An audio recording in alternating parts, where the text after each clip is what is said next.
of what each school is going to cost? I do. Can you grab me that for?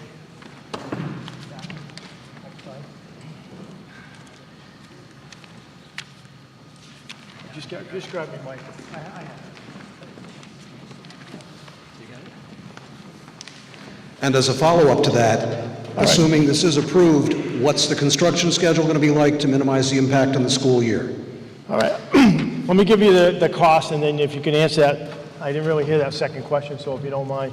The cost for each school, the North School, the total project budget is $2,152,492. Solomon's is $2,423,175.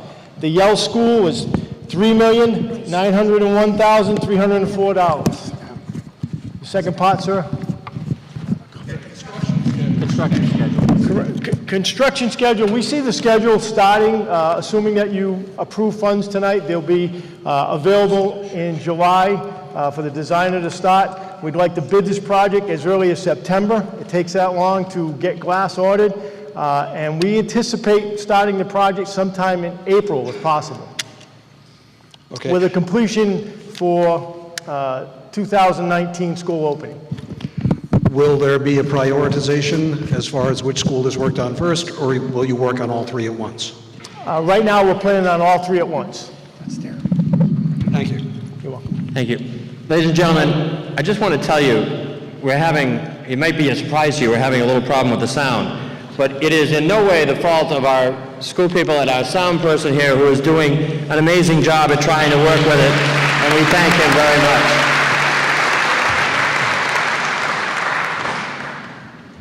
Any other questions or comments on Article 7? And I remind you once again that Article 7 will require a 2/3 vote. Mr. Town Manager.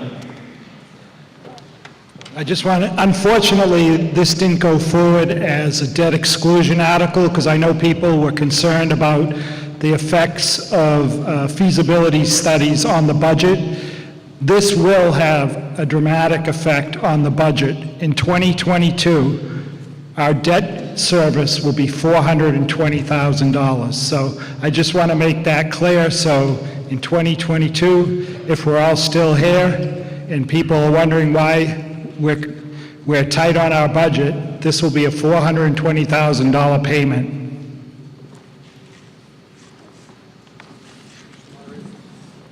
Mr. Kimball. Yeah, he took some of the, what I was going to say, but as a member of the Capital Improvement Committee, I have to tell you that pretty much with a no-brainer at 56% reimbursement, we understand the need, we understand the energy savings, but most importantly, we understand the safety of the children and the people working in these buildings. Just another commitment from the town to make sure that our buildings are kept up to speed. And I think it's very important that we vote in favor of this. To Mike's point, though, that's $420,000 starting in 2022 is going to last for 20 years. It will go down. But just so you know, that will have an impact on our future budgets. But I would encourage you to support this because I think it's very important. Any other questions or comments? Oh, yes, ma'am. Sharon Stedman, 24 Antone Drive. I just have a question. If we're borrowing the amount of $8.4 million and then we get the reimbursement, does that automatically just go back in to pay off the loan, or what happens to that money we're reimbursed? That money, and I'm sure that somebody will correct me if I'm wrong, but that money comes back over time, never on time, but it comes back to the state, to the town, and goes into, I believe, the general fund, eventually. But it happens over time. I don't believe it's earmarked for any specific account. It just comes back into the general fund. Is that right, Mr. Town Manager? Similar to like we did with the high school project, because it's an $8 million project, you have to authorize the entire amount. That doesn't mean we're going to borrow $8 million. We won't.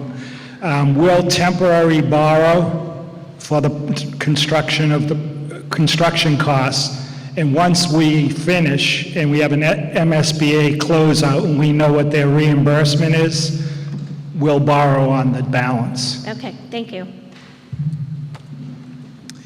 Laurel Curry, Yes. 183 Godfrey Drive. Is the glass also bulletproof?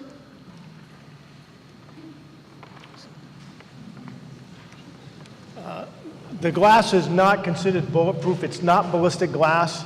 They tested it with .22s, and the .22 caliber weapon does not go through it. They tried it with 9s, and the 9mm doesn't penetrate it. However, high-capacity rifles that you've seen, assault rifles, they will penetrate the glass. It's not meant to that. It's meant to keep intruders out of the school so they don't get access in the first place.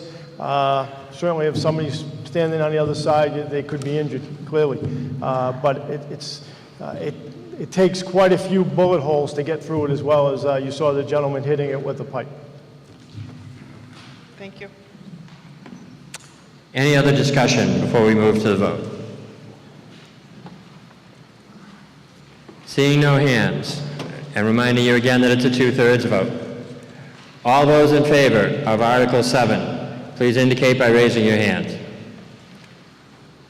All those opposed?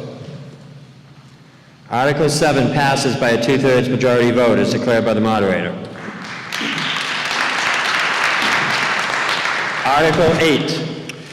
Mr. Moderator, I move as written in the warrant that the total amount of $3,308,336 be appropriated for the operation of the water enterprise for fiscal year 2019 from water enterprise receipts, including but not limited to user charges, lease revenue, interest, and miscellaneous revenues, with $2,969,904 of said sum being appropriated hereunder for direct costs of the enterprise, and $338,432 of said sum to be appropriated in the general fund under Article 10 for indirect costs and allocated to the Water Enterprise Fund for funding as follows.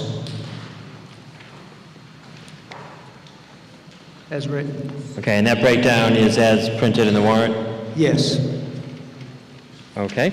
This is self-funded, Mr. Moderator.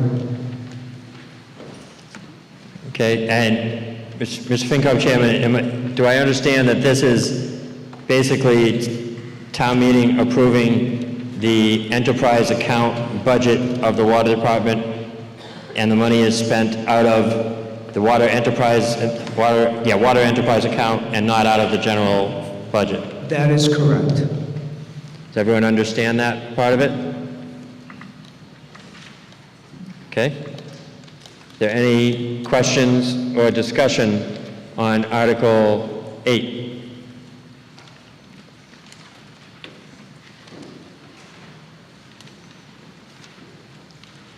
Seeing no hands, all those in favor of Article 8, please raise your hand. All those opposed? Article 8 passes unanimously. Article 9. Mr. Moderator, I move as written in the warrant that the total amount of $1,546,269 be appropriated for the operation of the sewer enterprise for fiscal year 2019 from sewer enterprise receipts, including but not limited to fees, charges, interest, and miscellaneous revenues, with $1,442,697 of said sum being appropriated hereunder for direct costs of the enterprise, and $103,572 of said sum to be appropriated in the general fund under Article 10 for indirect costs and allocated to the sewer enterprise fund for funding as follows. Again, Mr. Moderator, this is an article that is to the sewer department's budget. It's self-funded, similar to the water article that was just previous. Okay, and the breakdown is as printed in the warrant? Yes. Okay.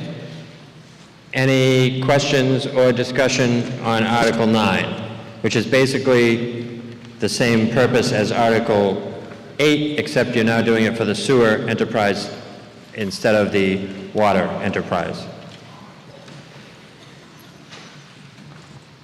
Seeing no hands, all those in favor, please raise your hand. All those opposed? Article 9 passes by majority vote as declared by the moderator. Article 10.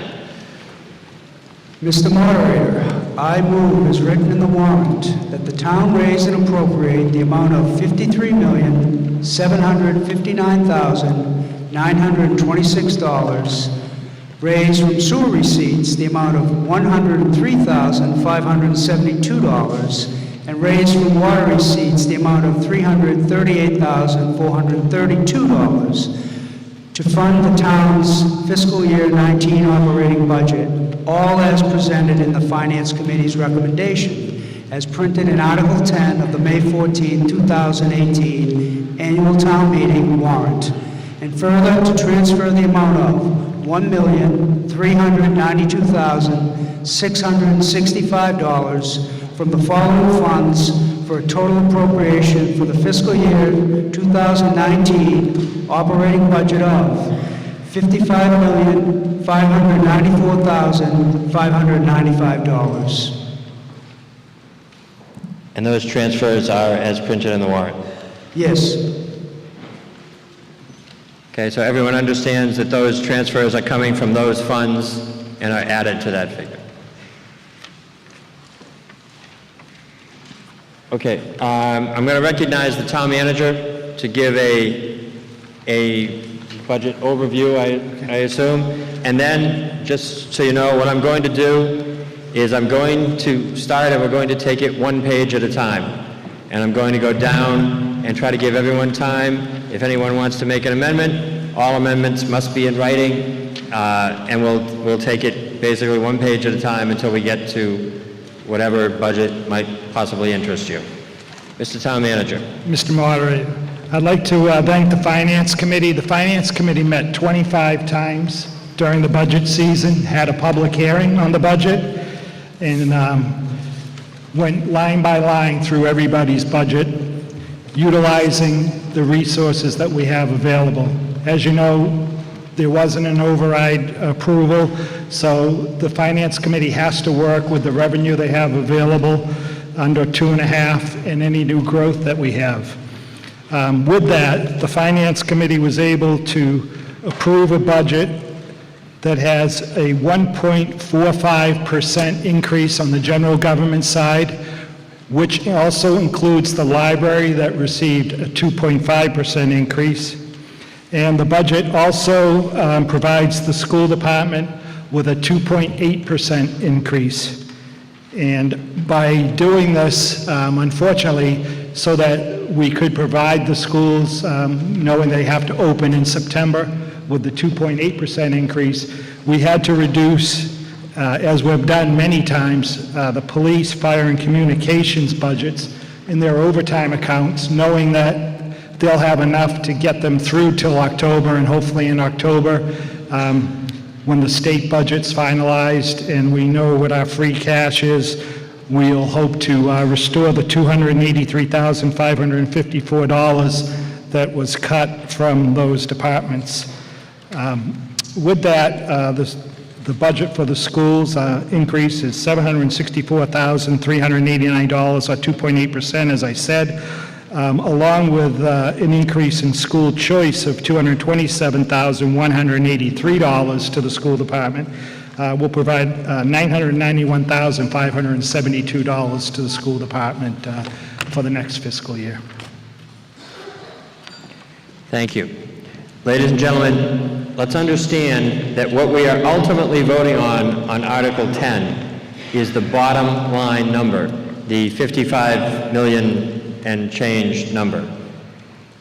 We will allow amendments on individual line item budgets as we go along if the meeting so desires to do that. However, those are all amendments. All those do is if you pass an amendment, it then changes the bottom line figure. So after we get through with any amendments, the final vote will be on the total figure, and you vote one total budget figure. Okay? And I will remind you that the town meeting is not restricted. The town meeting can vote the budget that it wants.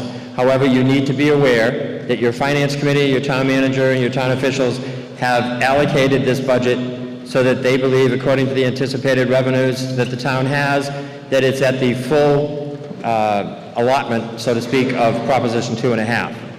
So therefore, should you decide to add $1 million for microphones to the budget, that means that you can do that, but the selectmen, the town manager, the finance committee would have to find $1 million in revenue to offset that. And if they don't find that, the state will not certify the tax rate. That sounds good, but it's really not. The town will not be able to raise its revenue, services will stop, and they will either have to come back to you and get something adjusted, or find that magic bag of money that people think is always out there.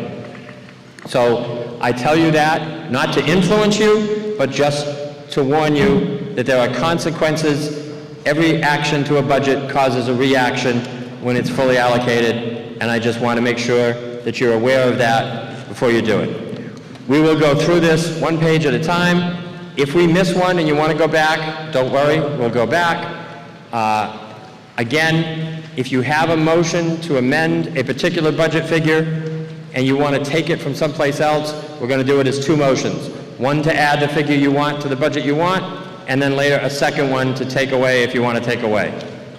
Everybody clear on the process? Okay, great. On the first page that begins with Board of Selectmen 122 and ends in Assessors 141. Are there any comments, questions, amendments, or anything on any of those budgets on that page?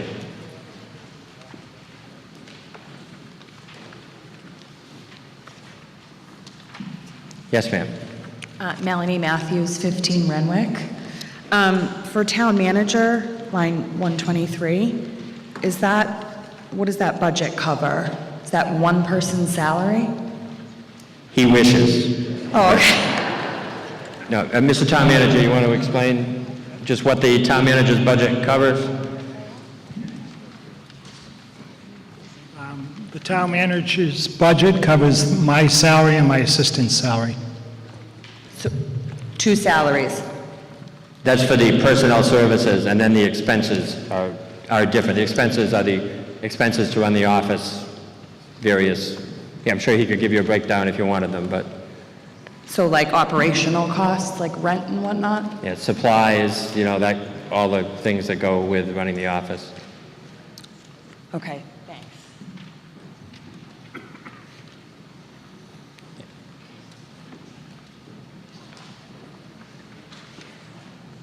Yes, ma'am. I'm giving you time to get over there. Tracy Ways, 56 Crane Street. My question just would be, with any of the departments on the page, especially with the one getting the biggest increase in town manager, what exactly are these departments having to cut? What are they not able to fund with the monies that have been allocated to them? Are you aiming that at any one department, or? I'm just curious if there are any, cuts that are having to be made in supplies or in personnel or in hours that people work for these departments, because I understand the school department is going to be having to make cuts because of the lack of money appropriated to the schools. So I just want to understand where else in the town we're having to make cuts in personnel and supplies. Okay, Mr. Town Manager? As I said earlier, the town side of government had an increase of 1.45%. So our budgets were pretty much level funded, other than contractual salary increases.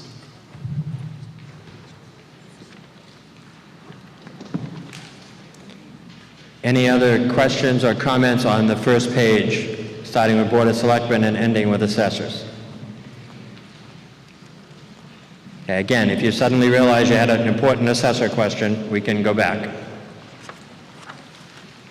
The second page, starting with Treasurer-Collector 147 and ending in Elections 162. Any questions, comments, discussions?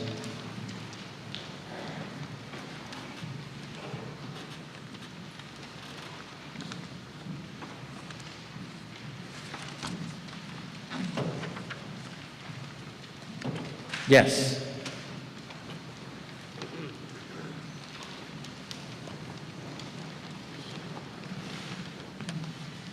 Holly Ferreira, 5 Foster Drive. I just would, it is, my question is about, I guess about this page, but it's more about the previous person's question and answer, so I don't know if I can ask that, but if you could just clarify one more time. So you said the town side got a certain percentage, which is a level services budget. Is that correct? But even though you keep stressing, what you keep saying is an over 2% increase in the schools is actually a cut. Isn't that correct? Because it's not a level services budget. Am I not understanding that correctly? Okay, I'm going to let him answer the question, but let's try and keep the discussion to specifics on the budget, because the fact of the matter is that this is one budget, and we are ending up voting on one figure. So I understand what you're saying, but let's try to be specific rather than general as much as we can, and address the budget for each individual one, rather than talking about philosophically one department against another. I'm not expressing myself really well, but I'm trying. Mr. Town Manager, do you want to answer that? I don't know how to answer that question because I don't produce the school budget, but if we can live within our means at 1.45%, I don't know how you want me to answer that. Do you want us to cut things just to cut things? We balance our budget. Everyone was instructed to present us with level services, and we went from there. And as I said, we couldn't fund level services, so we had to cut over $200,000 in overtime from police, fire, and communications. Right, but it's my understanding from watching Finance Committee meetings that I believe those will be, your plan is to deal with those things in the fall, is that correct? Exactly. Right, so you have a plan for that. It's not, it wasn't really a cut. You have a plan for that. I mean, there's no way to plan for the cut that the schools are taking. I think, in all fairness, there have been budget additions in the fall in both the general side and the school side for many years. So it's not exclusive to one or the other. Right. There are additions that have happened in both, and I think the same outlook is generally given to both sides. Mr. Town Manager. Not to mention the 200-something thousand we added to the school budget tonight. And that we didn't add anything to this town budget tonight, Right. other than fund our snow and ice. Which is insufficient, though, to meet their personnel needs, unfortunately. And it's, I understand, Mr. Moderator, as you were saying, increases in budgets happen in the fall to all departments, but in October, you can't make up for school personnel that couldn't be brought back because school starts in September, so.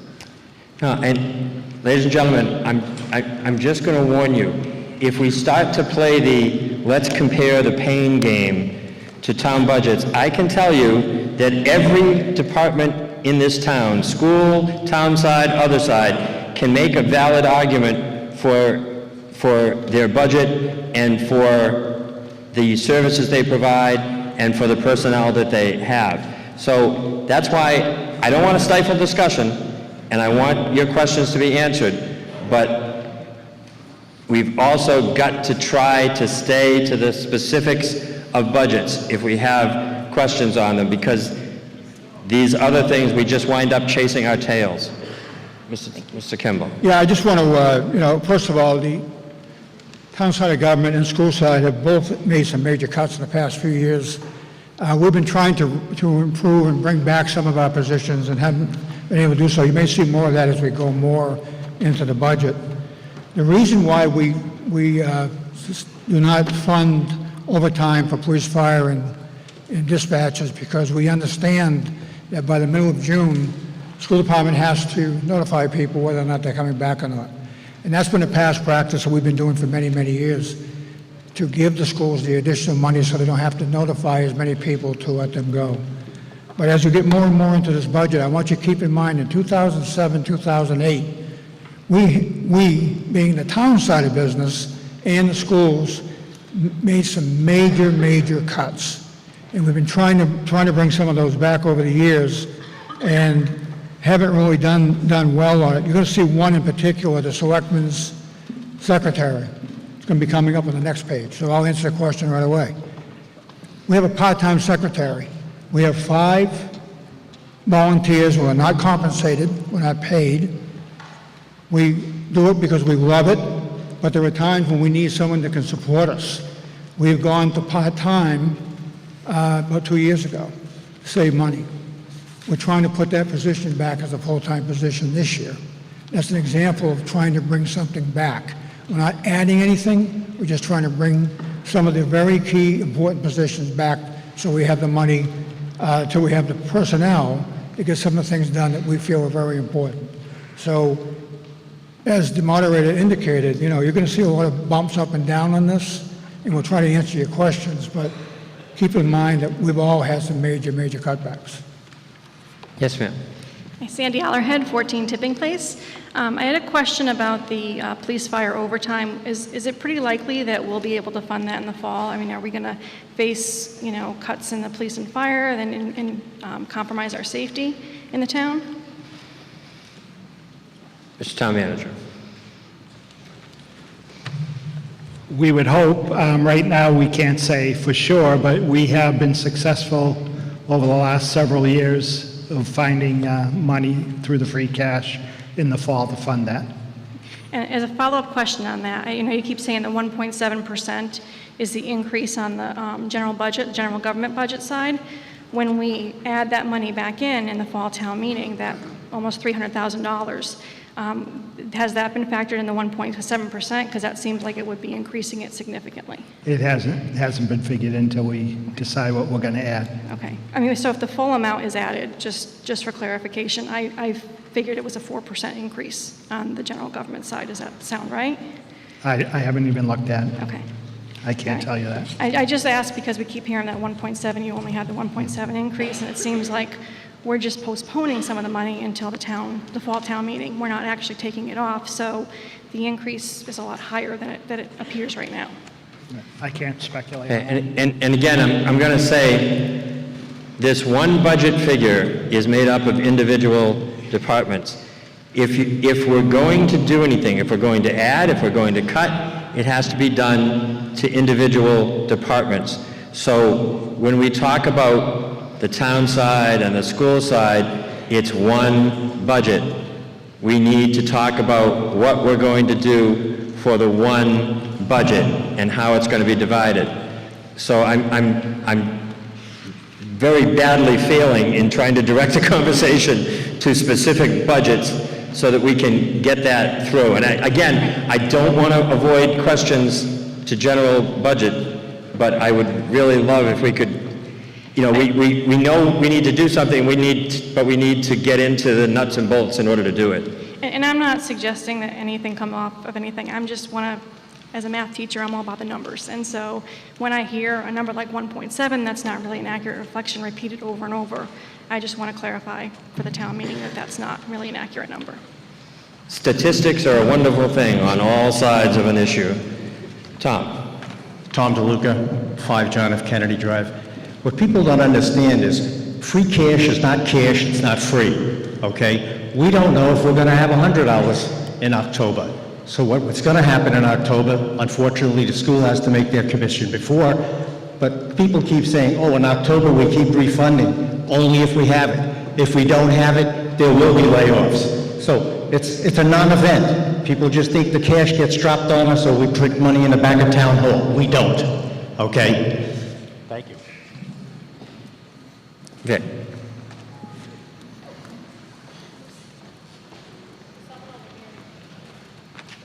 Oh, I'm sorry, I'll get you next, man. Yep, go ahead. Vic Soldat, 42 Woodward Street. I want to expose my ignorance. When we're voting on that bottom line budget, are we voting on the department request bottom line or the finance committee recommendation bottom line? The motion that was made, the motion for the budget according to our bylaws and our charter is the finance committee's recommendation. So what is moved on the floor of town meeting, the $55 million budget, is the budget as recommended by the Finance Committee. So it would be under that Finance Committee recommended column. Thank you, and you're doing a great job tonight, Bill. Thank you. Yes, ma'am. Cindy Wells, 19 Hawthorne Road. I just have a question on the 1.3 million coming in to cap us at 55 million. Is it my understanding that that 1.3 is maxed out, or is there additional money that we can take from like ambulance receipts and free cash? I know that he's saying that we might be maxed out, but is the 1.3 the max? I'm sorry, I didn't understand. The 1.3 is what? So our initial budget's really 53 million, and we're taking 1.3 from all these other areas. Is there additional money, or do we just decide to take 1.3? Now I understand, sorry about that. The 1.392 is the amount that we're transferring from existing funds to go towards the budget. So that money is already included in the 55,950,000. So in other words, what you're actually raising and appropriating is the 55 million less the 1,392,000, because that's money that you've already got tucked away in funds or someplace, and you're just transferring it to the budget. So did we max out, or is there Oh, is there any more than that? That's my question. I would let the town manager talk to that. There are some funds, like the Hicks Fund. That's a set amount. I won't even begin to explain the Hicks Fund. It involves a dead guy and a parrot. It's really hard to understand. But that's a set $100,000 that comes every year. The ambulance receipts and some of the other monies are monies that are transferred, and the town manager and the finance committee look at the balance and decide how much they can safely transfer and how much they expect to come in during the year. And I think it's safe to say, I think they would tell you they try to maximize the amount that they can get out of that. And there are some restrictions, like on the ambulance receipts, it has to be used for certain purposes, but that's not a problem. Most of those accounts, I believe they would tell you that they're taking pretty much what they feel is the maximum amount to safely take out of those accounts. Would that be a fair statement, Mr. Town Manager, Mr. Yes, FinCom that's Chairman? a fair statement. Okay, so yeah, they're trying to maximize that. And to back up what Tom, who's a finance committee member, was saying, free cash, it's, like he said, like my friend Paul Helmreich always said, it's not cash and it's not free. Free cash is when you estimate your receipts, your taxes, what you're getting state aid, all the other stuff. You have to estimate that in order to do your budget. You don't know what actually comes in until much later in the year, because the state never gives you the money on time. They never set the budget usually on time, and your funds might come in. You might get extra building fees, you might get extra whatever.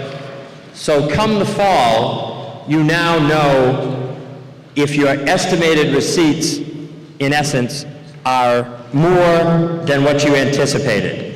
If they are, and I'm greatly oversimplifying this, that becomes free cash, which can't be used until the next fiscal year. So you're always a year behind. But that's why your town officials try and be reasonable on the estimates, because you don't want to overestimate and be left laying people off in October. You'd much rather try to have a little bit extra and distribute it then. Again, is that a fair representation? That's fair. I could give a quick example. As the moderator said, that the receipts really don't get certified till the following fiscal year.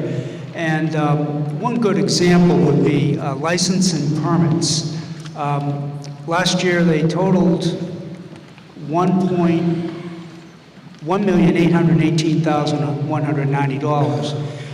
1.4 of that money came from one project. So, that just says that that's not going to occur every year. but it's something that was certified the following year. If that makes any sense. Yeah, I believe what the FinCom chairman is talking about is you had one project that paid, I believe, $1.4 million in permit fees. They don't want to do that again next year, so you're not going to have that. But those are the kind of things that affect things, and you never know when those are going to happen or when they're going to come up. So that's why nobody's saving anything until October, trying to just be happier. It's that we don't know how much money we have to spend until that time, if everybody kind of understands that. So, and, okay? I was getting a signal about, hold on for a second for the sound.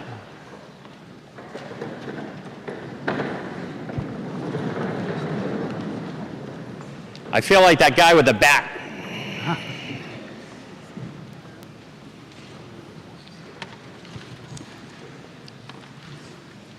Okay. Come on. No, that, All right. Any more discussion on the page starting with Treasurer Collector 147 and ending in Elections 162?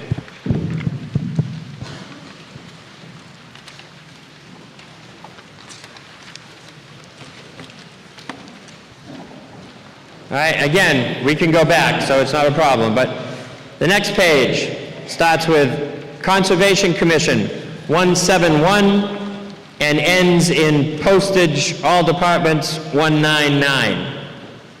Yes, sir.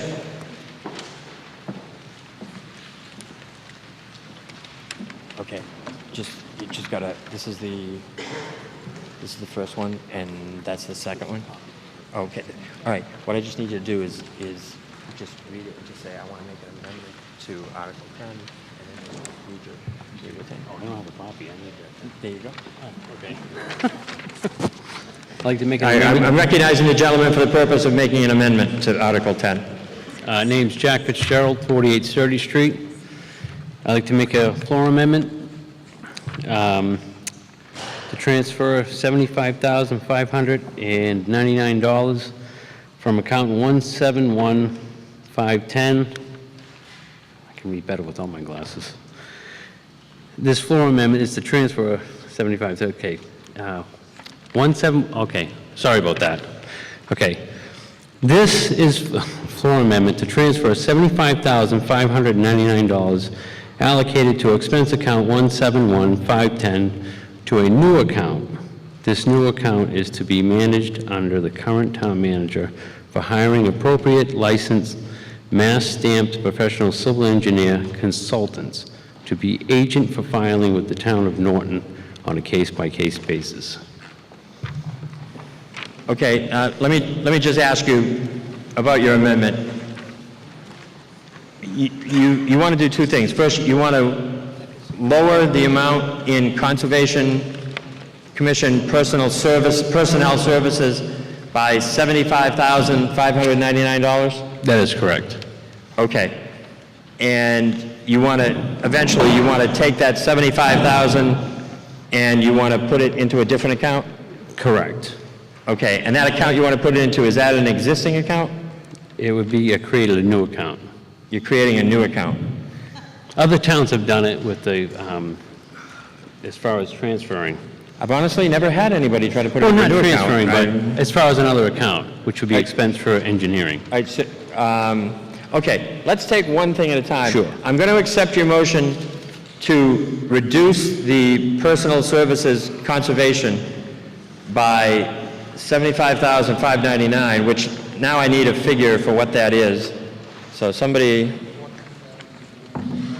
14,320? All right, so what you want to do is your motion would actually be to change the figure in personnel services to $14,320. Correct. Is that correct? Okay. I will need you to just write that out and sign it, but let's take care of the motion first, and then I'll do that. Could you speak, first of all, is there a second? Okay. Is there a second to the amendment? Okay, we have a second. So could you explain the purpose behind your amendment? The purpose is, Can you speak kind of right into that thing? okay, I'm going to eat it. All right. The purpose is to create a position for a on-call base for engineering. So therefore, we don't have a full-time conservation. Other towns have done it, and it saves money to the town. And also streamline anything, other projects that we have to do as far as homeowners. Okay, so, again, I'm not trying to put words in your mouth, I just want to make sure we're clear. This would basically take away the funds that fund the full-time conservation agent? Correct. Okay. All right, do you have anything else you want to say on that before I open it to discussion on the floor? No, that's it. Okay. Yes, sir. Whoever's first, yep. Scott Allahead, 14 Tipping Place. I'm also chair of the Norton Conservation Commission. So we have 40% wetlands in this town, and we're on the higher end of the towns in the state. We've done over 100 wetland permits per year on average, and the conservation agent has done over 300 inspections per year on average. I work as an environmental engineer professionally, and the money that we're talking about for paying the conservation commissioner will fund about 3.5 to 5 months of paying an engineer per job. Thank you. Thank you. Okay, I'm going to get the lady there first, and then I'll go to Mr. Stefanelli. Yeah, Dottie, I meant you. I meant to call you a lady. I really did. It's okay. We won't get into that. I can't believe that we're actually talking about eliminating the conservation person, this position, not the person, but the position. A little while ago, we were talking about storage in town, in the high school and the housing for the elderly. Wetlands. If we'd had a good conservation director, probably we didn't even have one back in the early 70s when all that happened, we might not be spending all that extra money now to store that property. I think we need it, but I also really feel we need a conservation person in that office. You go in there, you're building something, you're putting on an addition, they can come and tell you that there's wetlands on your property right then and there. They'll come out that day if they can. If you're going to have to call somebody, you're backing up your project, and it's not fair to the builders and the individuals. I'm totally against this, and I hope it's not a personal thing, because Jennifer's very strict. We all know that if we've had run-ins with her. But we need a person like that in this town because it's so full of wetlands. Okay. I'm going to go to the gentleman who is waiting patiently, then Mrs. Stefanelli, then the lady in the back. Good. I'm going to approach the podium.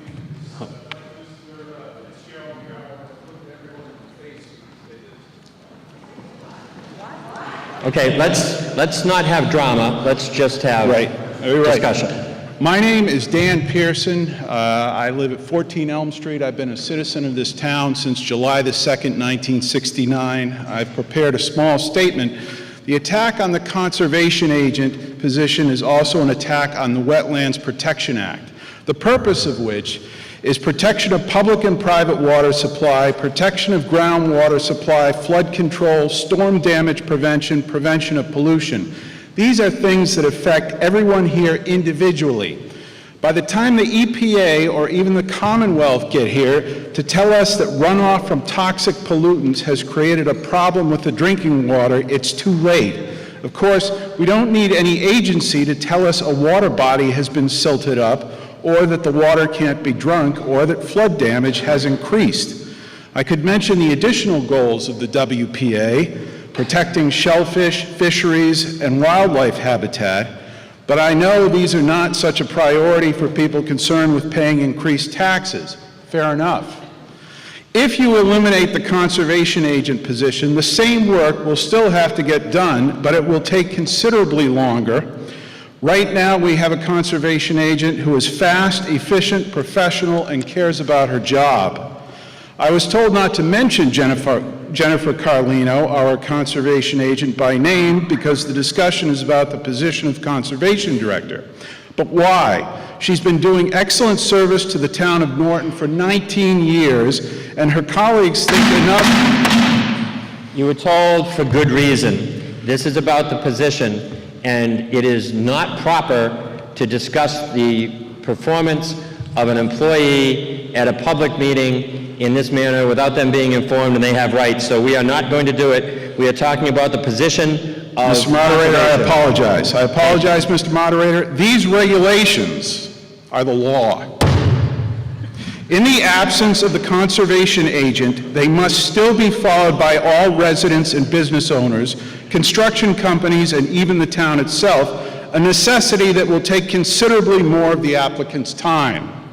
Speaking for myself, while I have been told that I use big words, I know that it takes me more time than the average person to understand such regulations. But I promise you, the regulations will be administered fairly and consistently across the board, whether at the considerate pace of the current conservation agent or at the pace of a commission plodding through the regulations without guidance, whatever the amount of time it takes to do it. Currently, a pool permit, for example, could take 5 minutes to review, 2 days if an inspection is needed, but without a full-time agent, it will take the commission 4 weeks due to our meeting schedule. In the absence of the conservation agent, the town will have to hire consultants to do the conservation agent's job of reviewing all permit applications, conducting all site inspections, writing all permits, reviewing all building permits and septic plans, inspecting projects under construction, and closing out the projects when they are done. That will cost more money to each individual needing a permit or wanting to close out a permit to sell a home or refinance. Another purpose of the Wetlands Protection Act is to regulate and prevent runoff. At any construction site, the builder will create runoff. That runoff can fill up streams, kill off aquatic life, and potentially poison human drinking water. That's why we need it regulated efficiently. For me, the bottom line is, I don't want my drinking water ruined or the town's water bodies silted up because people don't want to fill out a form, which is equally the law in every other town of the Commonwealth. But if I haven't thus convinced the people who need to be convinced, please remember these points. Eliminating the conservation agent's position will cost the taxpayer more money, it will cost individual applicants more money, and just like this wordy and what should have been unnecessary speech, it will cost everyone lots more time. Thank you, and please vote against this amendment. Stefanelli? We got Mr. Stefanelli, then later, then I'll come back to you. Sure, whatever you want to do. Oh, wait, I just need you. Ralph Stefanelli, 12 James Street. I have the honor of being the town's SERPID rep for many, many years. What is SERPID? The Southeastern Regional Planners and Economic Development District, of which the person's position, and I'll be very careful here, Mr. Moderator, that wants to be eliminated, and I hope it's not a personal vendetta that they would bring this to the floor. You're going to give up 20 years of one of the finest professionals that Okay. I appreciate your kind words, but I all right, will not allow straight. discussion on the individual. 20 years with SERPID. She's honored and admired for her professionalism. Oh, I screwed it up. I said it.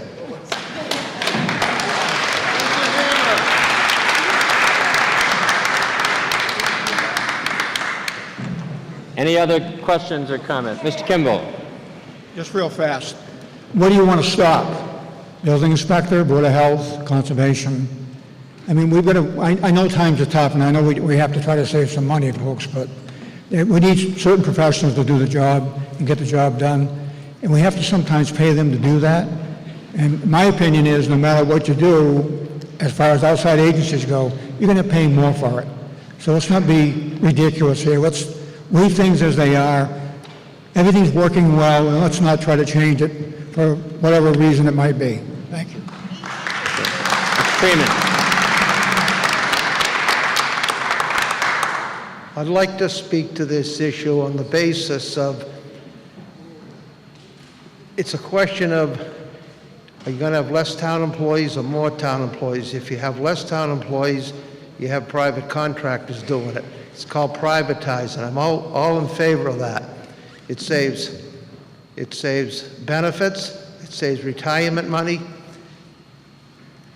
I don't know if we've got any more than one conservation person, but I know we've got 3 fire chiefs and 3 police chiefs, and probably there's some superintendents and school teachers that we're paying for them to be retired, and we're paying their health insurance. So I would look at this carefully, not in the sense that you want a health agent that's employed by the town, but how much it's going to cost in the long run.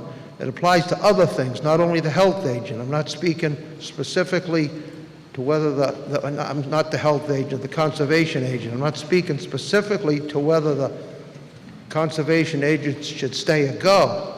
But the theory is the more you privatize, the better deal it is for the taxpayers.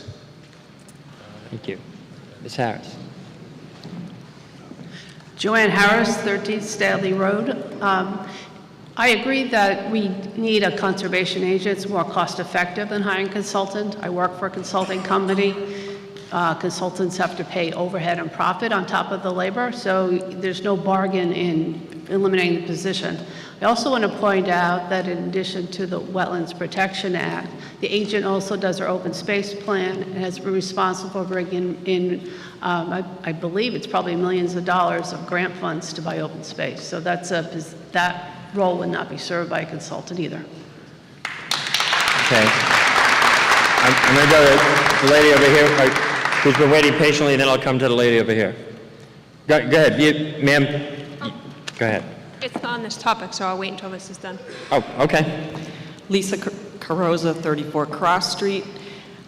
Whether the town realizes it or not, they're extremely fortunate to have a conservation agent. A lot of towns are struggling right now to find a competent agent. That's my main point. And the second point that I want everyone in this room to think about is when the next developer comes to town, and you're before us speaking about protection of groundwater, protection of wildlife, a so-called outside consultant is not going to have the best interests of this town at heart, whereas a conservation agent that's employed by this town will be thinking of the citizens in the local community. Thank you.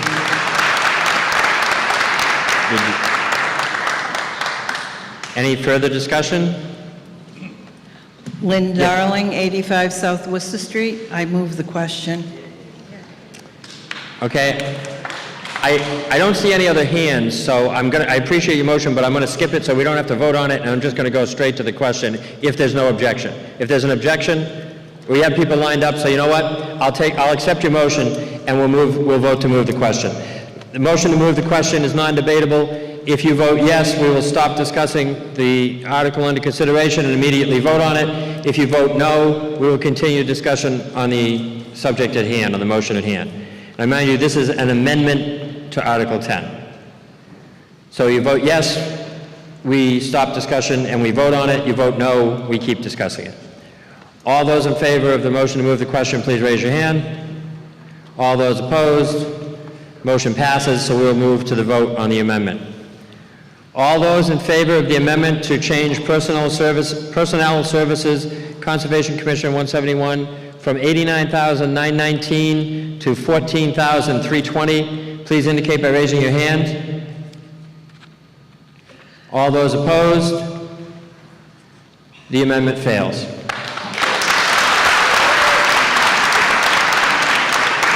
Are there any other amendments or discussion on anything on this page from Conservation Commission to postage? Yes, ma'am. I do have one. Renee Deli, 69 South Washington Street. Under the Planning Board 175, I just have a question on the fiscal year 2019 request was at 92,000, but the recommendation is at 110. Can somebody explain that variance? Yeah, Mr. Fernandez from the Planning Board.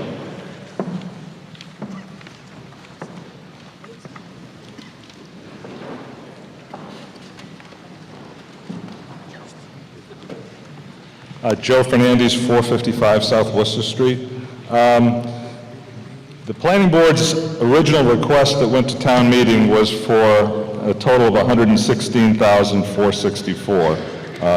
That consisted of $110,814 for personnel services and $56.50 for expenses. So I'm not quite sure how the department request was tabulated at 95,922.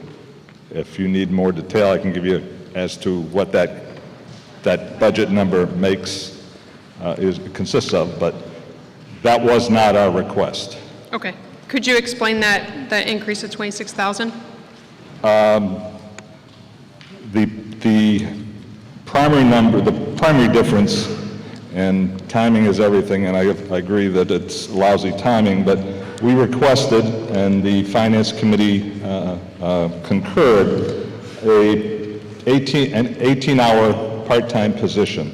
We're fortunate in that we have a planner who is of a newer generation that is comfortable with various software, primarily GIS software.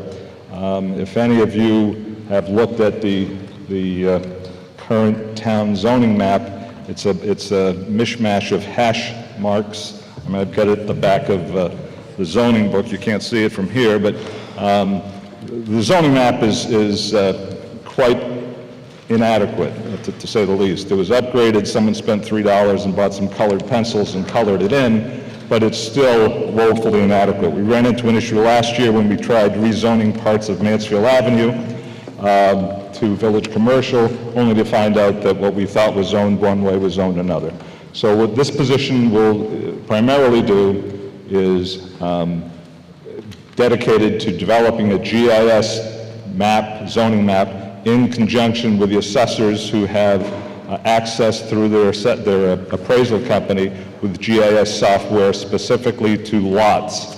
So that's hopefully a short explanation as to why we're looking for that additional 18-hour person. And that's the bulk of the difference in terms of the two numbers. That's perfect. Thank you. Thank you. Thank you. Ladies and gentlemen, before we go further on the budget, because of the time and to determine the will of the meeting, I'm going to ask Mr. Kimball. He has a motion that he'd like to make at this time pertaining to the rest of the meeting, and I'm going to suspend the rules and let him make that motion. Mr. Chairman, Kimball? I'd make a motion to continue this, to stop all debate at 11 o'clock tonight, continue this meeting until Wednesday at 7 p.m. at the auditorium here at the high school. Okay. Ladies and gentlemen, the motion that he's making is that we continue this meeting until we conclude the article that we're working on at 11 p.m. And if we have not concluded the meeting by 11 p.m., that the meeting then be adjourned upon conclusion of that article until Wednesday evening at 7 p.m.? Wednesday evening at 7 p.m. in the high school auditorium. This is up to you, people. You can stay here as long as you want. And who knows, maybe we'll be done by 11. We just need some knowledge of how to go forward so that we can plan. So it's up to you. That's the motion, to go until 11, finish the article we're on, and then come back on Wednesday. Is there any discussion on that motion? Well, I guess you'll discuss with your vote. All those in favor of following that procedure and adjourning at 11 p.m. after completion of the article until Wednesday, please raise your hand. All those opposed? Oh, damn. All right, let's do that one more time. All those in favor, raise your hand. All those opposed? The motion passes, and that will be the policy of the meeting. Okay, we're still on the page. Conservation Commission 171, postage, all debts 199. Any questions or comments?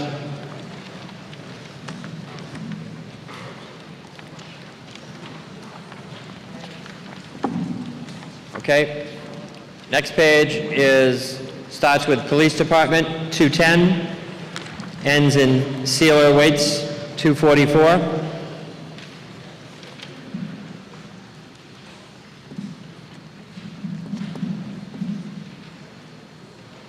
Any comments, questions? Okay. Next page begins with Communications Center, 290, and ends in Highway Department 420, and includes the schools, which I imagine the schools would like to address the meeting. No, you would make the motion. Yep. Mr. Moderator, I would motion to increase Dennis line Savas, 300. yes. Oh, sorry. Dennis Savas, 5 Brahman Drive, member of the school committee. Motion to increase line 300, school department, by $143,900. Okay, so that's a motion, and is there a second? Okay.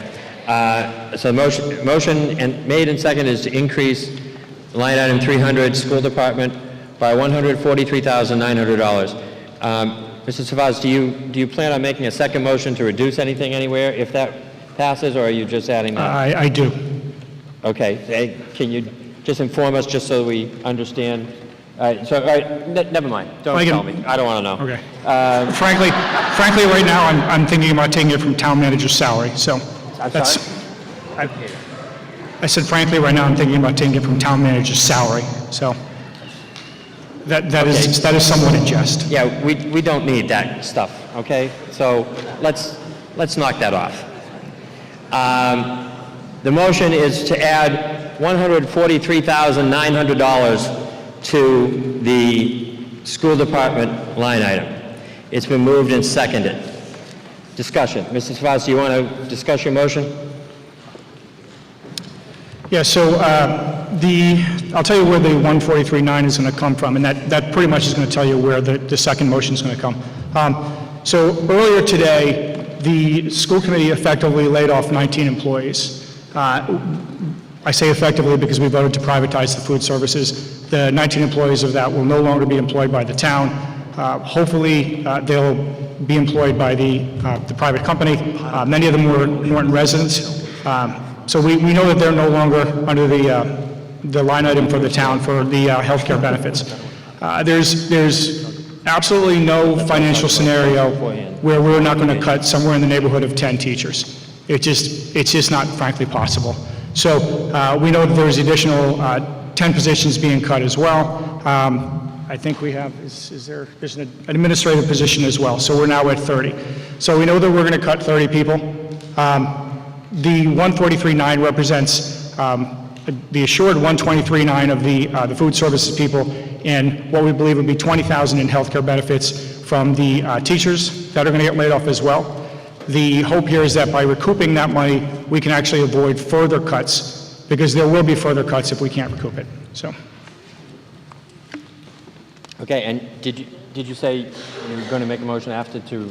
I will. I was going to wait till. Okay, that's fine. Till that page, or I can make it. I just wanted to make sure I didn't mishear. Okay. All right. The floor is open to discussion on the. Dr. Bayetta. Mr. Moderator, thank you. Good evening for the second time this evening. I wanted to quickly, and I know it's a late night, and you voted to cancel everything at 11 o'clock this evening. I did want to spend a couple of minutes, if you wouldn't mind, on a quick presentation that we put together, if it's available. Starting with some of the things that we believe have made Norton Public Schools a great place. Our motto has been, as of this year, excellence, tradition, and pride. In my 5 years, now going on 6 years here, I think it's something that I have witnessed in the townspeople, through the good days and the bad days, the days that we agree and the days that we disagree, that there is a sense of wanting to make sure that the public schools are fantastic, and that in fact our tradition and our pride in our community and our schools is second to none. So that said, some of the things that we've been working on in the last few years that I've been here, and this goes back actually to even predecessors before me, but I can speak to my years here and my team and the staff that works for you. And that is making sure that the education of your children is second to none. But also, probably the most important job that I have as superintendent is the safety of your children and my staff. Probably more important than educating them, if you believe it or not, in today's world. And I'd like to thank you for supporting the prior article earlier this evening. But our commitment has been to improve college and career placement. We're at 92% of our students getting accepted into four-year colleges, the highest number we've ever seen. We've cut our dropout rate below 1%. It was 6.5% when I got here for the first time in decades. We've provided one-to-one technology in grades 4 to 10 at no cost to the local taxpayer through school choice funds and the local budget, and provided each school with state-of-the-art technologies to support school safety, including the support of the police chief and the town on having a full-time school resource officer. I also wanted to briefly give you some actual data. That's not my data, it's not cooked by me. You can go online, you can take a look at this. 72% of our students who take the AP exam are scoring a 3 or higher. That is 22% higher than similar districts, including some of those districts that you hear about, like the Foxboroughs of the world and the Mansfields. Our SAT average score is 1535, or 0.3% higher than similar districts. Our students applying to college at 92%, which is actually 1% lower of the actual application versus getting in. 84% of our students are going on to continue their education, and 95.4%, or 2% higher than similar districts, are graduating on time and leaving on time from Norton Public Schools. That's a commitment from our entire community, not just those of us that are working within the school system. Our recommended budget, as proposed by the Norton School Committee, was a $30,181,994, an increase of $2.9 million. Of which $322,000 of that was in new positions. The recommended increase is for $764,389, which creates a, as the town moderator has so nicely taught me, a shortfall of $2,181,994. So those are our facts as it pertains to the school committee versus what the town is willing and able to appropriate. Our general education is where the fund begins in my office. $20.1 million of our budget goes to general education, and almost $10.1 million of our budget goes to special education mandates that we have for 497 students. I'm proud of being a superintendent with their staff who's making sure that this community takes a responsibility to take care of its 44 students who go out of district and need to be serviced by us, by the community, and supported in special education. But 9 cases that we currently have are an average tuition of $103,000 to $250,000. So if you take a look at that, literally you could say in the vicinity of over $3 million, $3.5 million that we spend on students who have to get services out of the district. So for us, our commitment is to teaching every child all the time, but more importantly, making sure that we're teaching the whole child. I am not a believer in tests. I've said this every day since I've been here. I said it the day I was interviewed for the job. If we want to test kids, then I shouldn't be your superintendent. Now, the fact of the matter is I have a responsibility to you and to everyone in the community and the parents to make sure that we are held accountable. Scores do matter. At the end of the day, it's part of what we are held accountable for. But what we've tried to do is make sure that the number of ambulance runs that take place in this district go down, not up. In the last 6 weeks, we've had an ambulance visit our schools almost every single week. Talk to a fireman in town, talk to a police officer in town. We are seeing a crisis all over the Commonwealth when it comes to the social, emotional, behavioral learning of students. When it hits home, you believe it. When you get a statistic from me, you may not believe it. That's the truth, that's how it works. But the foundation of this system is teaching the whole child. Tests are important, but educating them to make sure they make good decisions is much more important, in my opinion. Our current scenario for staffing is that we are going to take a look at literally cutting some staff. So how are we going to get there? Well, first of all, I want to talk about the pass-through of school choice. It's debatable. We can have a back and forth. Mike and I disagree and agree on this all the time, and it's fine. We have different philosophies about it. My job has been to try to find other revenue sources to take away from continuing rise in costs to the local taxpayer. Our one-to-one technology in grade 4 to 10 is solely funded through school choice. Our initiatives in curriculum instruction and purchases at the ELL level have been done solely by school choice. This building, going fully every classroom wireless, which was a $100,000 line item, came from the original start of school choice. We have used those funds by doing what we believe is best for the other 2,500 students who come to this district. 90 students this year are literally bringing in money that is supporting those initiatives for the remaining 2,473 students. And we're proud of that, because what that's created is a sense that here are some funds that are taking what we have to do for every student off of your back by utilizing these funds.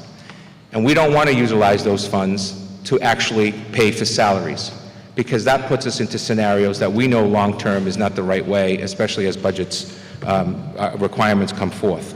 So the way that we've done this, so that you know, is we've looked at how to make sure that's actually all over the place. It actually looks nice and neat on my handout, but it doesn't up there.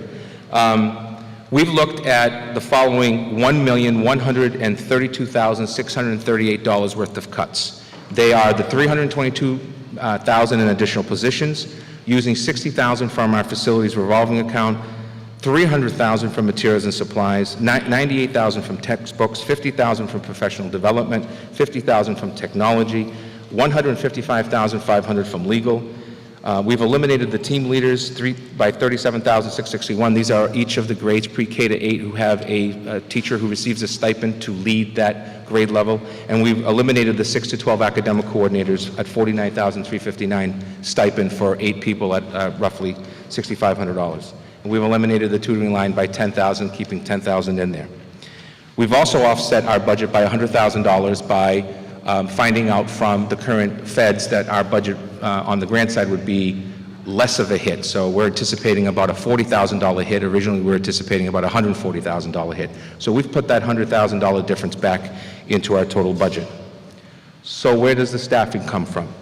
The recommendation to the school committee is to cut an administrator, appoint an administrative assistant, 3.5 teachers at Norton High School, 4 teachers at Norton Middle School, 1 teacher at the Hay, and a combination of 3 teachers at the JCS and the LGN.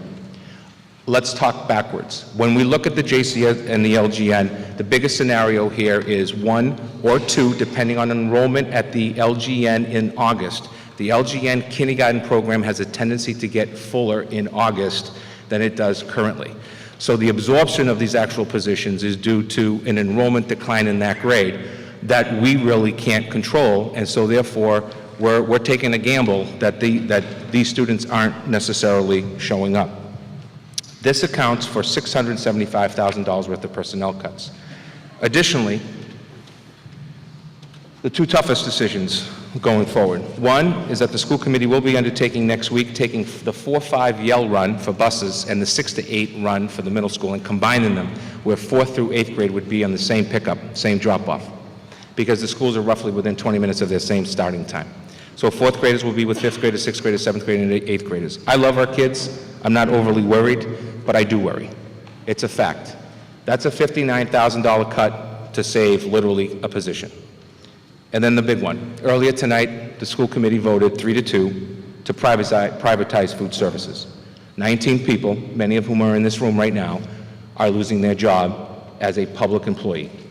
They will no longer receive a retirement. They will no longer receive a salary. They will no longer receive anything from the town of Norton. I live in Stoughton, by the way. So that's what's happening. It's awful. It's not fun to sit across from people and say to them, I'm privatizing.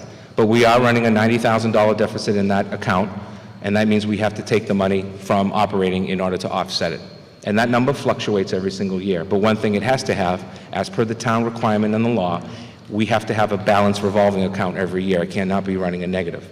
So what this means is that these folks are no longer taking health care from the town of Norton, and that supports the motion that Mrs. Savas made earlier in order to bring back a few of the teaching positions. It would be approximately 2.4 positions with the savings in the healthcare costs to one department. Translation, we're going to do less. That's what's going to happen. It's not the happiest day to be up here as your superintendent and say that we're going to do less, not more. We are. It's a fact. We're going to meet our federal mandates because we have to, but we're going to do less in other areas. Long-term solutions are needed. I know that all of us are trying to figure out ways. One of the ways that was taken another step in is international education. There are students from the outside of the United States who wish to come to communities like Norton to be educated at their high school level, and they're willing to pay to be here. And they pay tuition. And if they live in town, it's also an increase in enrollment under Chapter 70. Add that to the 100 or so students coming next year for school choice. Some of you might say, why allow for choice to take place? Choice is about competition. If people can stand up and leave here and go to the charter school or a private school or a Voc school or an Aggie, then maybe there are people who actually think that coming to Norton is one of the best things that could happen. Your superintendent chooses to do that with his daughter. So the fact of the matter is there's a lot of competition that is needed or that is taking place in public education, and all we're saying is let's be part of that discussion. And 90 families have sent their kids to Norton schools from area communities. That should be a pat on the back for what kind of a community those people believe you are. So we are proud of our students, we're proud of our staff, our supporters are prioritizing the traditional public education that we so dearly believe is a part of this community. My job, and I'll finish here, is to simply advocate for your children, to make sure your children are getting educated, and most importantly, that your children or my staff are in the safest places that they can get an education in. Nothing more, nothing less. Our budget tonight reflects a 2.8% increase. Earlier tonight, you voted $291,000 for an operating budget that literally, because of significant special education cases that took place after the budget for FY18 was voted, after we carried over $200,000 in the line item for special ed. This year's line item is actually budgeted at $300,000. We budgeted $100,000 more than we did last year in order to see if we can offset these long-term costs. But when you really look at it, when you offset the FY18 budget by $291,000, our actual percentage increase is also around 1.7%. I'm not suggesting that to get back and forth between the town side and our side. I've always felt, and I've always come up here and said that we need to make sure that it works as a town. I don't always have to agree with the municipal side. They don't have to agree with what I'm trying to advocate for. But one thing is true. It's a great community with great schools. Let's make sure the future of its schools continues to be great. Thank you.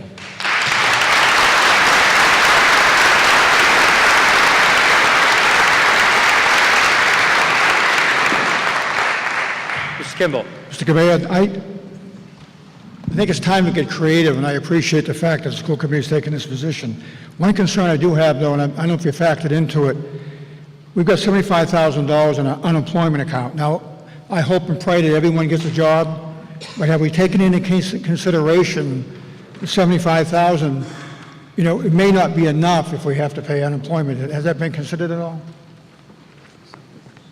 Mr. Marta, through you to Mr. Kimball. When I look at these positions, I think of two things. First of all, the 19 staff members that are being laid off in the food services will be pushed by me to the private agency to pick them up.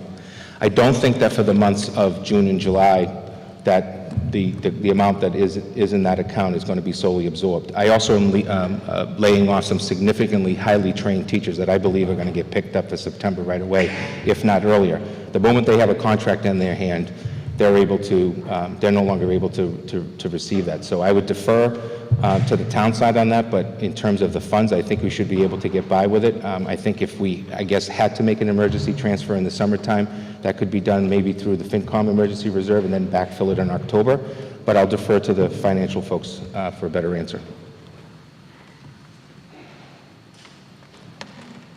There any more discussion? Yes. Diane Cognawi, 83 Oak Street. I've lived in Norton for 30 years, and I'm a school employee for 20 years. And a few minutes ago, the sewer commissioner said they build it and they will come. Well, they're certainly not going to come if we can't fund our schools. We need to put more money into the school. The children are more needy these days, and we need to make sure that we have the teachers, and we're losing some really good teachers. So I would hope that, when I look at line items, nobody's taken a cut. Town manager, there's been no cuts there, no cuts except for the police, fire, and school. I don't understand why no other line items took a cut. So please make that money so the schools don't lose any more cuts.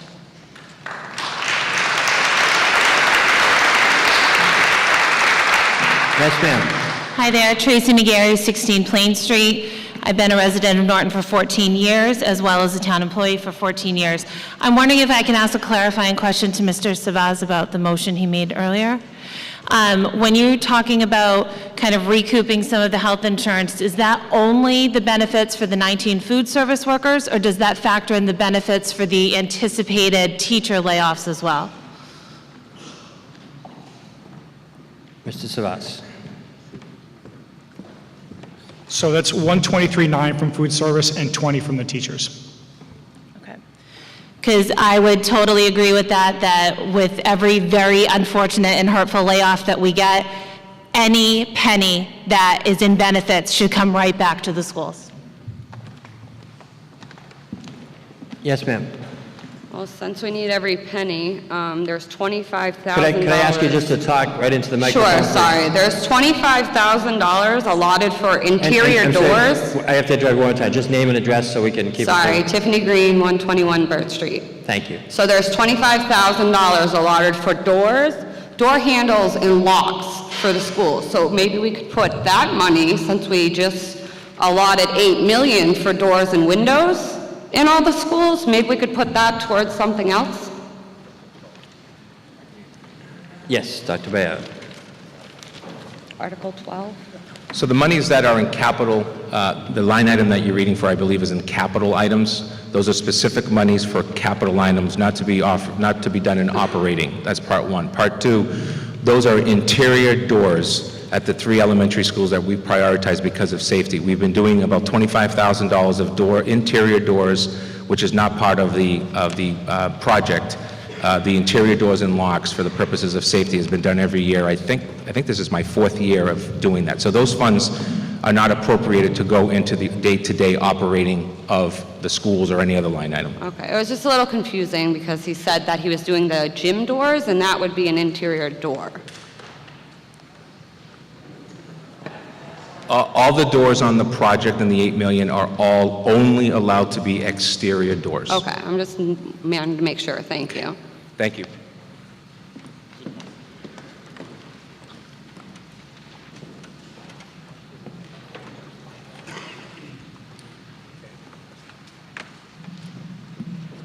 Yes, ma'am. Tracy Weiss, 56 Crane Street. I've lived in Norton now for almost 10 years. I've taught in this town for 9 years. I love this town. I love all the people that work for the town, that live in this town. But it makes me very sad to see the kinds of cuts that we're going to have to make into our school system. I can tell you that when I was originally going to move, I was leaving Attleboro because I was concerned about their school system. And I wasn't that interested in Norton at the time. It didn't compare that well. In the time that I've lived here, though, the Norton schools have improved so much. We have made so many steps forward. We're becoming a 21st century town in terms of education. We have people coming from other towns to observe us. I used to work in Easton. I had Easton teachers observing our classrooms, amazed at what was going in our rooms. This is taking such a step backwards, it's ridiculous. And as I brought up earlier, I don't see where the other areas of our town are having to make cuts to get by. They're level funded. We're not getting our level funding. We're certainly not getting what we need to continue being a 21st century education here. We're going to have to cut personnel. What he's talking about, the social emotional needs, I see it firsthand every day. It's getting tough for these kids. Society is becoming very difficult for them. Our families are dealing with difficult situations, it's impacting the children, and your schools are taking care of these children. I want you to think about, what does this town produce? What is our legacy? It's the students. Yes, it is our biggest budget item. But this is what we're doing. We're educating the future. These are our future leaders. These are the people that are going to have to take care of you as you get older. We need to make sure they're able to do that. These kids are getting handed phones at young ages. I don't necessarily approve of how young they're getting access to technology all the time, but it's true, it's happening. We can't educate them in the same way we used to. And now, not only can't we get the new computer that I really need, the computer that can waste 15 to 20 minutes of my class time. I'm going to have to interrupt you. We have to bring the discussion, it should be restricted right now to the amendment and strictly to the $143,900 on the amendment. So I'm going to have to ask you to bring it to that point, please. Okay. So I would recommend that you vote for this small increase to what we're being allocated, as well as if we can find anywhere else to get the money from. I don't know, do we need to add 18 hours to the planning department, or can we use that in our schools? I can't imagine not having the textbooks that we recently just got that are aligned with what we need to be teaching. So please vote for this increase in monies, and let's look where else we can. I don't understand why we're not valuing the education of the children in this town. Why are we moving backwards? We've made so many tight decisions in the past that now we're having to make cuts. We've been very good at living within our budget, but we've done it so well, I don't think people realize what's coming. This is 13 to 20 cuts this year, but it can look worse in the future. And we pay the top fees for a town, so we're already charging more than anybody else when it comes to fees and busing. Now, I'm going to again bring you back. We've got to narrow the discussion to the $143,900, please. So please vote in favor for it, and if there's any way you can consider moving money from other areas so that we can be more level funded, it would be appreciated. Thank you.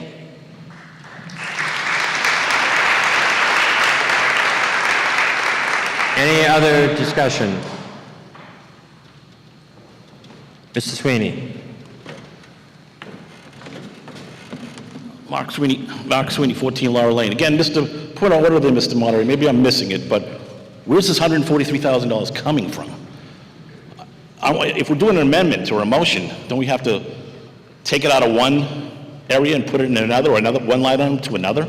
I'm all in favor of it, don't get me wrong, but I'm just looking for like a point of order clarification. No.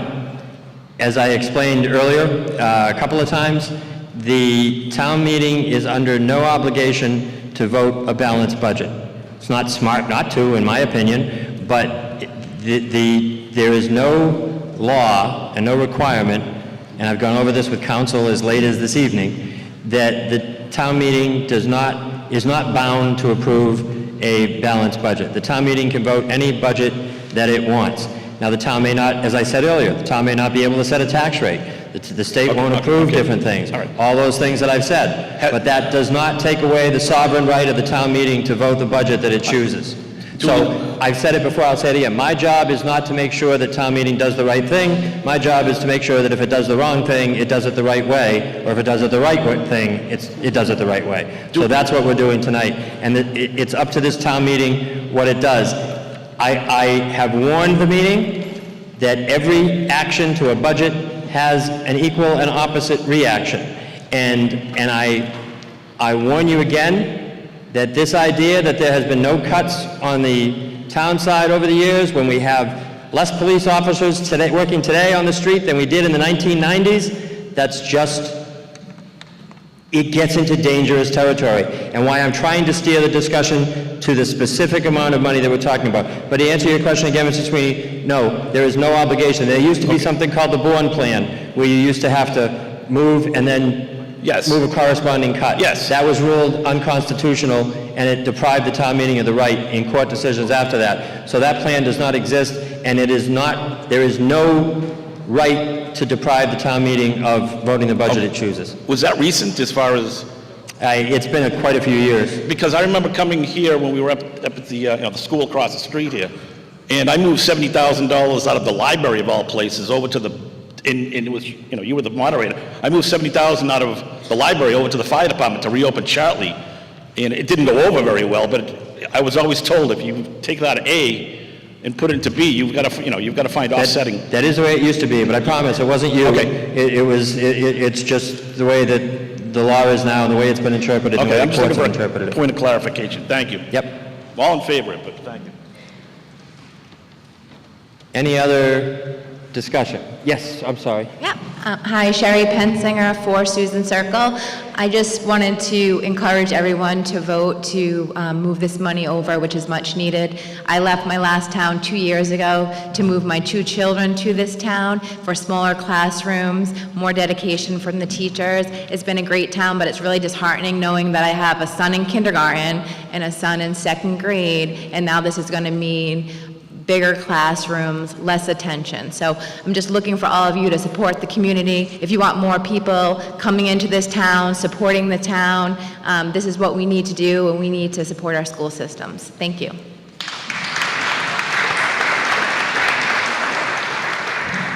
Mr. Wiggins?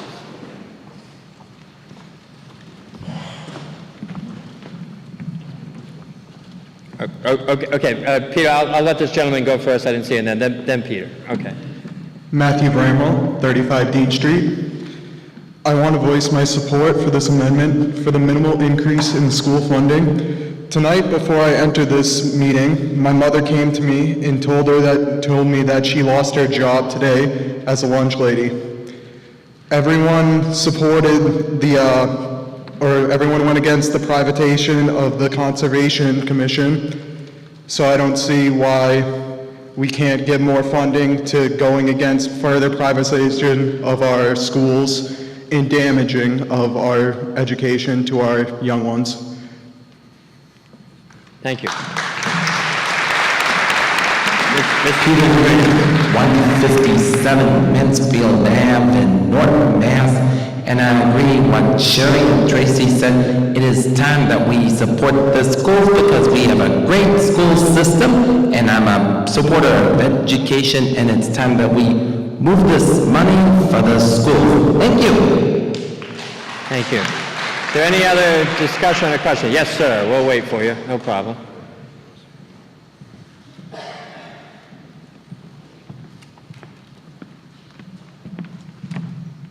Edward Martin, 215 North Washington Street. I'd just like to voice my support for this amendment. Look, this money is going to be, it would have been with the schools to begin with. I understand we have a lot of things that we've got to pay for in this town, but out of all the places that we could put this money, I personally feel, I understand that this is a feeling shared throughout this room, that this money still belongs within the school system. And whatever we can do, again, I understand that there is a plethora of things that need to be paid for in this town. Everybody has concerns. But if this money was already going to be allocated to the schools, I see no reason why it should not remain allocated to those schools. Thank you.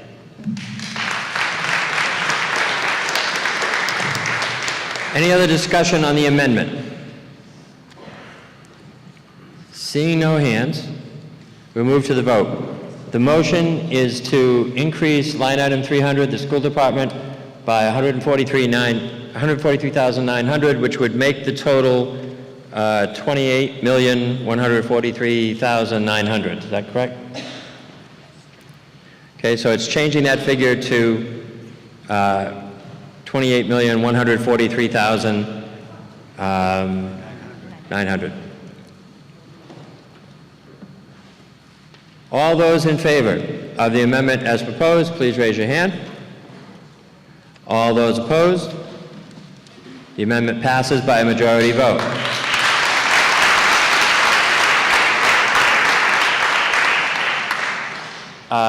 Was there another amendment that you wish to make, or do you want to wait? Or Okay.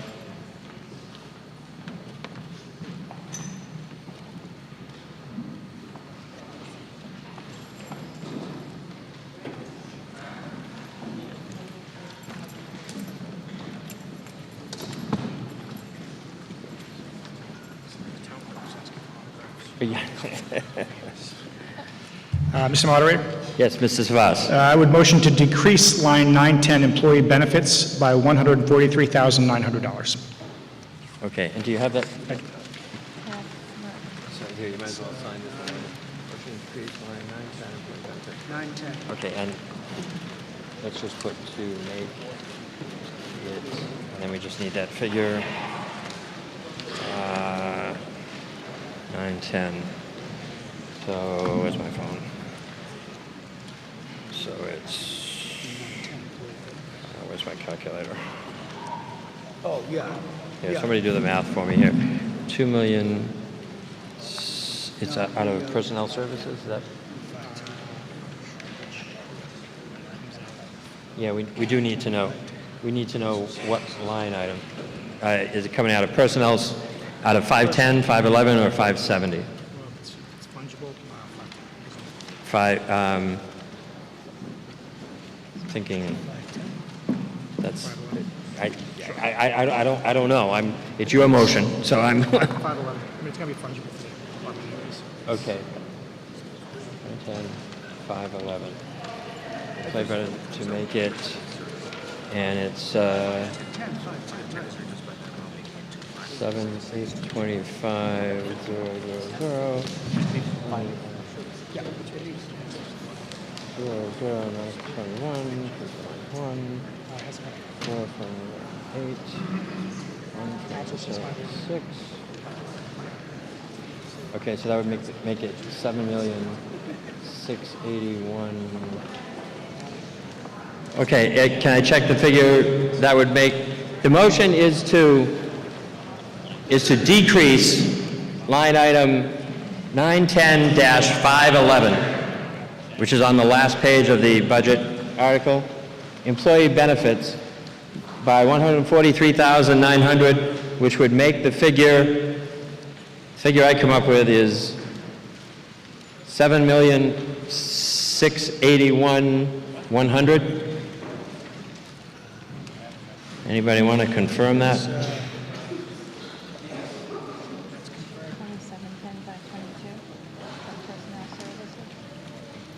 Here we go. Yes. Oh, there we go. Okay, so the figure would change on employee benefits 910, other personnel services 511, currently reads $7,825,000. That figure would be reduced to $7,681,100. And I would just ask that someone speak to, either the town manager or someone speak to the impact that may have so that the voters understand if there's any impact to reducing that line item.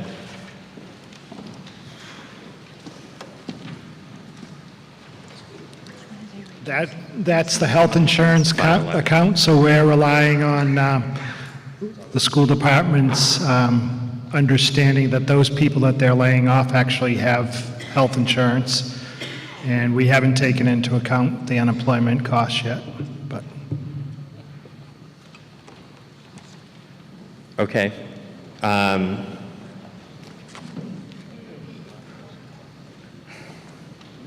I'm walking a fine line here. I just want to make sure, because I don't want to inject any opinions that I have as moderator into anything. I just want to make sure that the meeting understands that this all happened this evening. It has not been reviewed by the Finance Committee. It has not been reviewed by the town side.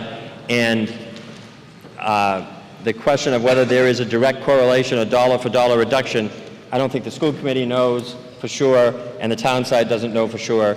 So I just want to make that clear. I'm not for or against or anything else. I just want to, and if I'm mistaken, please, Dr. Bayetta, let me know. I just want to make sure that, has it been certified that there's a dollar for dollar, or is this just the best guess going forward? I took, along with the business office, those employees, cross-checked them as it pertains to family or individual plan for each of those that are receiving layoffs. Okay? Is there any discussion, any questions on the amendment? Yes, sir. Peter Kerrigan, 209 Taunton Avenue. I'm a member of the Finance Committee. Just a quick question I want to clarify. So the 143.9 you want to take out of health share benefits, you've calculated roughly that is what is going to be saved when you lay off the 10 teachers. Is that correct? Just want to be clear. We went through the list, Mr. Moderator, through you. We went through the list of the food services employees that are receiving either individual or family. Yeah. And then we did the same thing with teaching staff, administrative staff, that would be cut. The total is actually, I believe, more than that, to be Yeah. quite honest. But the fact is, those are the funds that we're looking at. In those 143 would put back the food services people? Is that what it comes down to? No, the 143 will probably go directly into the classroom. It will not go back into supporting the food services line item. Okay, so they're still gone on that. Correct. Okay, thank you. Yep. Any further discussion or questions on the motion is to reduce line item 910, 511 to the $7,681,100, which, by the way, has the net effect of returning the budget to the original amount as recommended by the Finance Committee. Seeing none, all those in favor of the amendment, please raise your hand. All those opposed? The amendment passes by majority vote.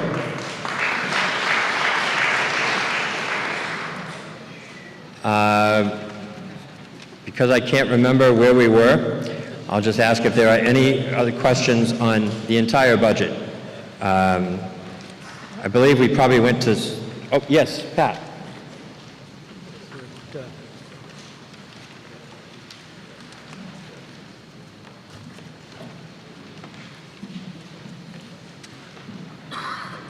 Pasquale Baldara, 11 Sylvan Road. I just have a question on number 308, the assessment for the regional or agricultural school. I know that that's not something that the school department has any control of, but is that a state increase? Because it's Mr. Town Manager. it went from $29,000 to $100,000, and I was just curious. They're building a new school, and our assessment every year for that new school will be $70,000.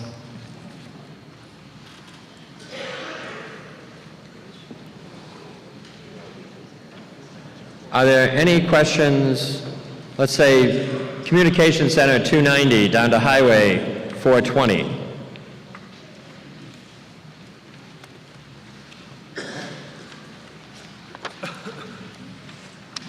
Snow removal 423 to Council on Aging 541.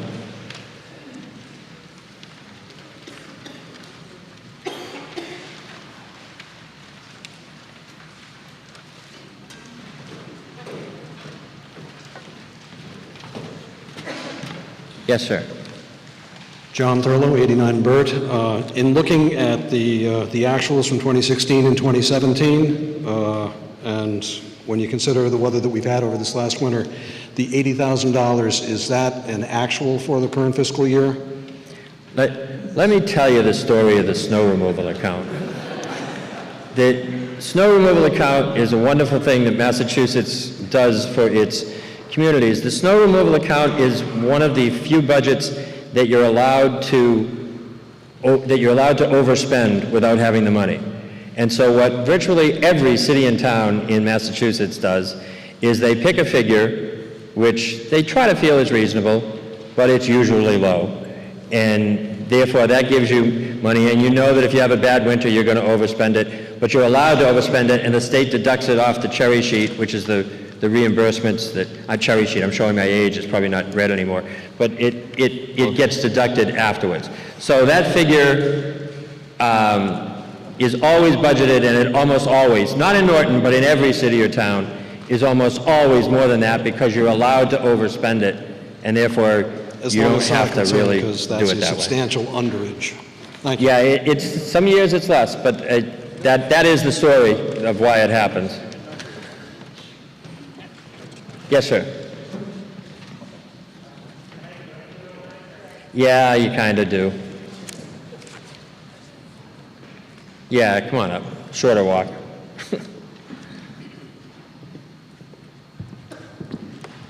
Edward Martin, 215 North Washington Street. Just a question, exactly how much are we allowed to overspend from the snow removal account? I didn't mean to open up Pandora's box, but basically, every city in town is allowed to spend whatever it has to spend on snow removal, and you just basically make it up. If you don't make it up, the state deducts it from your reimbursements, but it's one of the few budgets, because of the unpredictability, and because otherwise every town would have to budget, we'd have to budget $200,000 when some years we only may spend 60 or 70.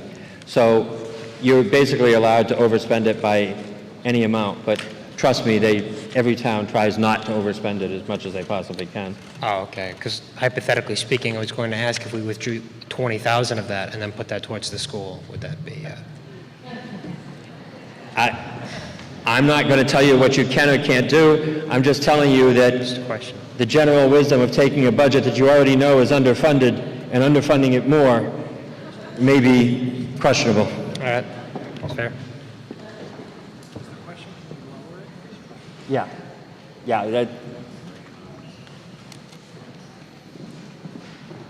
Any other discussion, 423 to 541, Council on Aging?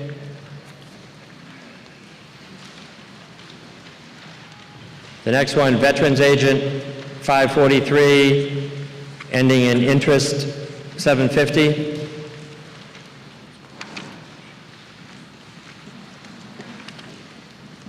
Yes, ma'am. Hi, I'm Denise Luciano. I live at 6 Plutus Drive. And I just had a question where we're so severely underfunded in so many very important departments in our town. I have some concerns about why we're tripling recreation from 2017 to 2019, and we've increased the hours a mere 7 hours, just enough to get to the point where that coordinator is receiving benefits. And how does the fact that the coordinator is the daughter-in-law of Selectman Salvo? Okay, all right. You'll sit down right now, ma'am, because I'm not going to put up with inferences of somebody's daughter-in-law or something being put down. We talk about positions here, we don't talk about individuals, and you're done for the evening. We'll answer your question, but I don't want to hear any more of that. We'll answer the question as to why the amount was raised.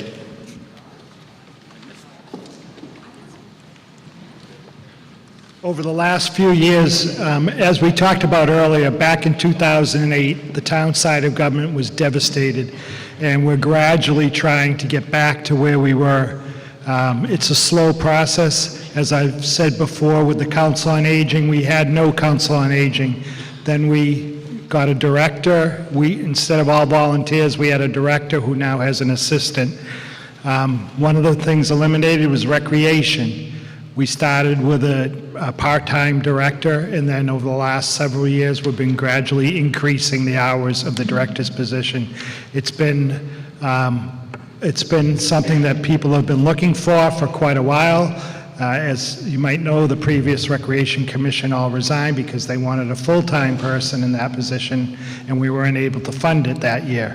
So now we're gradually trying to add hours so that the Recreation Commission can get back to serving all the residents of the town like they did in the past. Any further discussion on any budget from Veterans? Rosemary 543? Dolan, Oh, yeah, I'm sorry, 193 Rosemary. West Main Street, Norton, Massachusetts. I have been a member of the Recreation Commission since 1976. And at that time, we had full-time director, and as Mr. Yuka said, we were eliminated along with rubbish disposal.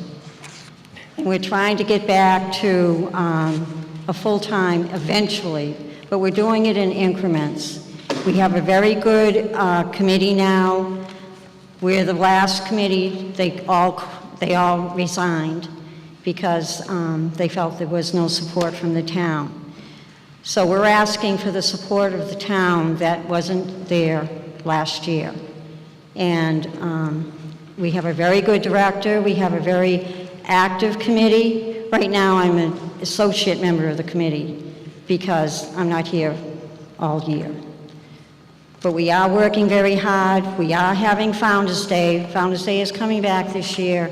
Last year, they did the Halloween parade, put it together very quickly, but it was a big success.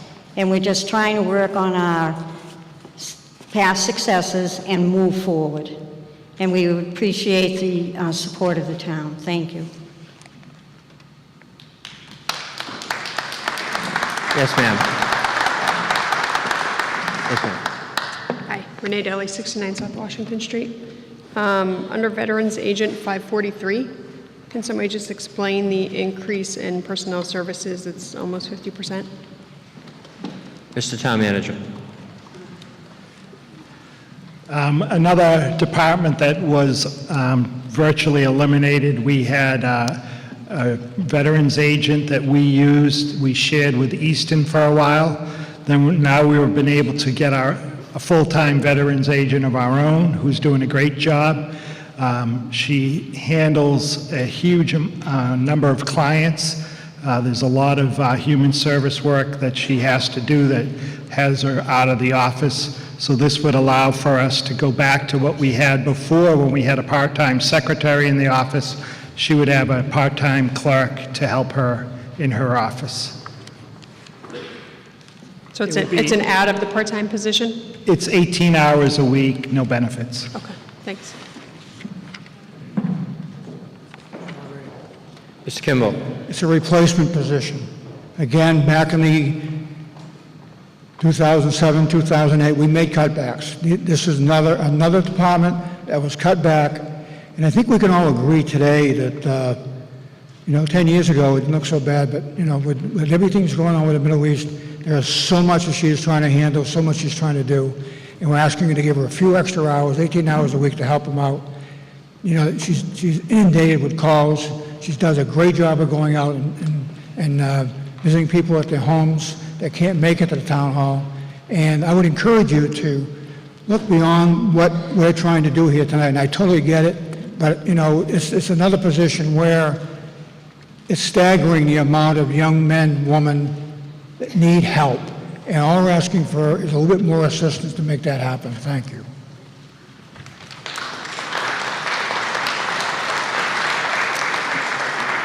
Lauren. Lauren Bukowski, 9A Village Way. Going back to the idea of the Recreation Department, I understand that, the increase here is only about $6,000 for the extra hours, but that's not considering the benefits. Wouldn't it make more sense to make it 2 18-hour positions instead of 1 25-hour position? It would cost the same amount of money for a lot more services. Mr. Town Manager. I just can say we had a hard enough time finding one qualified director, never mind trying to find two, and it's just not something that I would recommend. It just seems like you'd get a lot more work done for the same amount of money.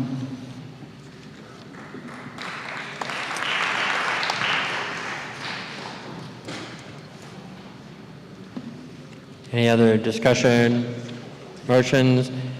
The final page is employee benefits 910 to miscellaneous 940.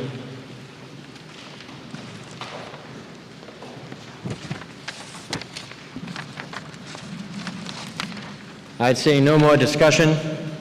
The motion on the floor, as amended, is back to what it started at, is the $55,594,595.